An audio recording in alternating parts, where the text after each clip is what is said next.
I really would rather be remembered for is somebody who created opportunities for millions of women to go beyond their self-imposed sense of limitation. The famous Boston Marathon was run exclusively by male athletes from around the world starting in 1897.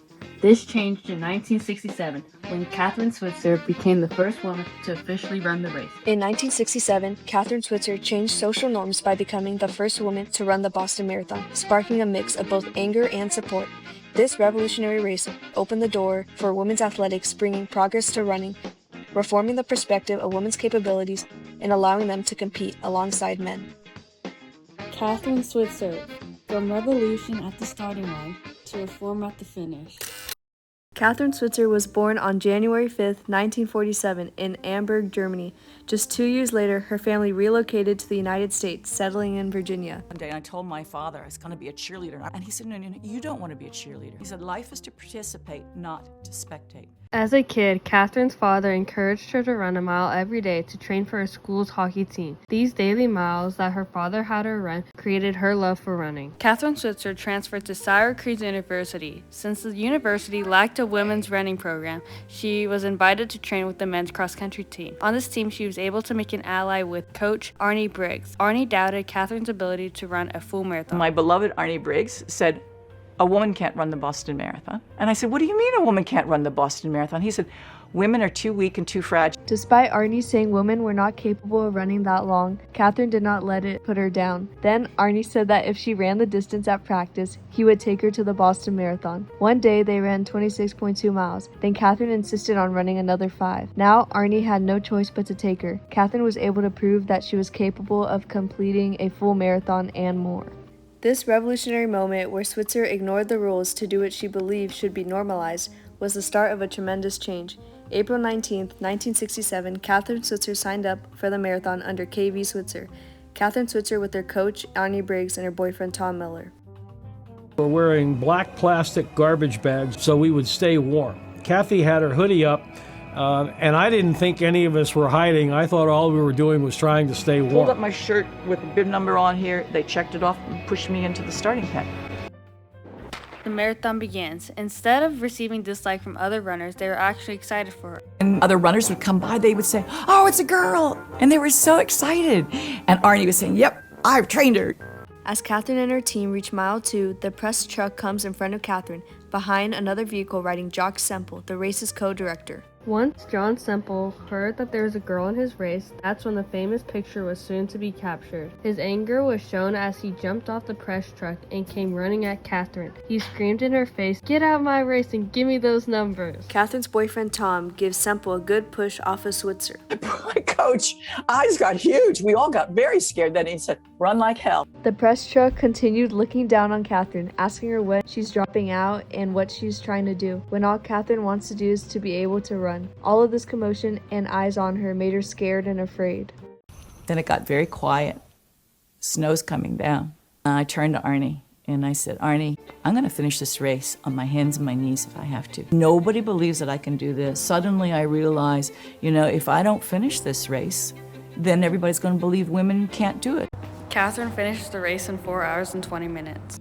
At midnight, driving from the Boston Marathon, Kathrine, Arnie, and Tom stopped to get coffee where they saw newspapers of Kathrine from the race. The newspapers were covered with photos of Kathrine. Most reporters spoke negatively about a female running in a race. Others mentioned the male runners who, during the race, cheered on Kathrine Switzer, showing a mix of both negative and positive reactions from bib number 261. I realized that now this was very, very important, and was going to change my life, and it was probably going to change women's sports. These reactions before and even during the marathon are what sparked Kathrine Switzer's eagerness to revolutionize the opinion and barriers on women's capability to run. Kathrine Switzer's exposure to discrimination against women helped legislators argue and pass Title IX on June 23, 1972. This prohibited discrimination based on sex in education programs and activities. Doors for women in sports and education were now open. In 1972, women were officially allowed to compete in the Boston Marathon. Kathrine Switzer sparked a change for women's distance running, allowing runners like Nina Kazuk, the first woman to officially run the Boston Marathon, and Sarah Mae Berman, who won 3 times unofficially. All 3 of these athletes would bring the cause to light, making women's running official. In 1972, Kathrine Switzer and Nina Kuzik worked to create the 6-mile Crazy Leg Mini Marathon. This opened up more opportunities to help reform women's athletics. Thanks to impacts made by Kathrine Switzer, just 9 years later, in 1976, the CIF decided to add girls cross country as an official sport. The CIF is the organization that controls California sports. Kathrine Switzer paved the way for other girls to be able to race. In 1977, Kathrine founded the Avon International Running Circuit, a program for women athletes which grew to have 400 races in 27 countries with over 1 million women given the opportunity to run. November 23, 1981, the first NCAA women's cross-country race was held. Betty Springs was the first woman to win the Division I NCAA title, marking the beginning of a new era for women.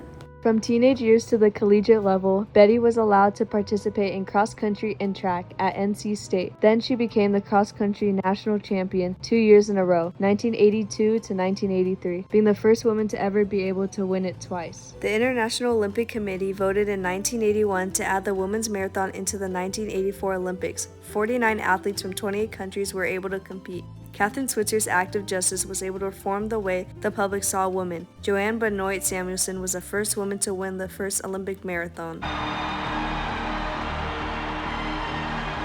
Representing the United States of America, Olympic champion Joan Benoit.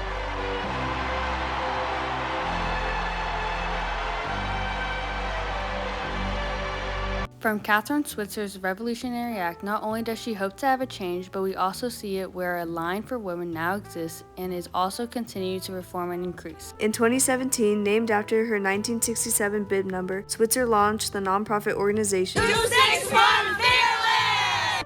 This global organization uses running as a means to empower women to overcome life's obstacles, fostering self-esteem, confidence, and a sense of fearlessness through local running clubs, educational programs, and events. We call a little running holiday. Women feel like they have a community outside of work, outside of home. They've never thought in terms of taking time out for themselves, let alone running or walking outside. This is a whole new attitude for them.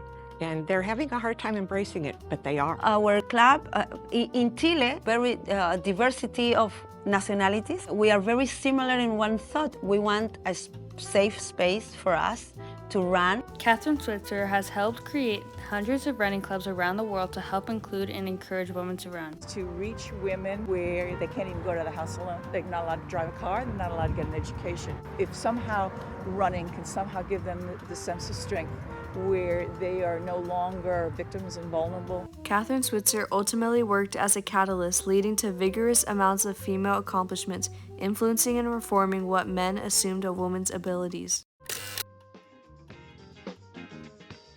Kathrine Switzer's fearless decision to run the 1967 Boston Marathon ignited a revolution that reshaped the world of distance running and challenged the limits placed on women in sports.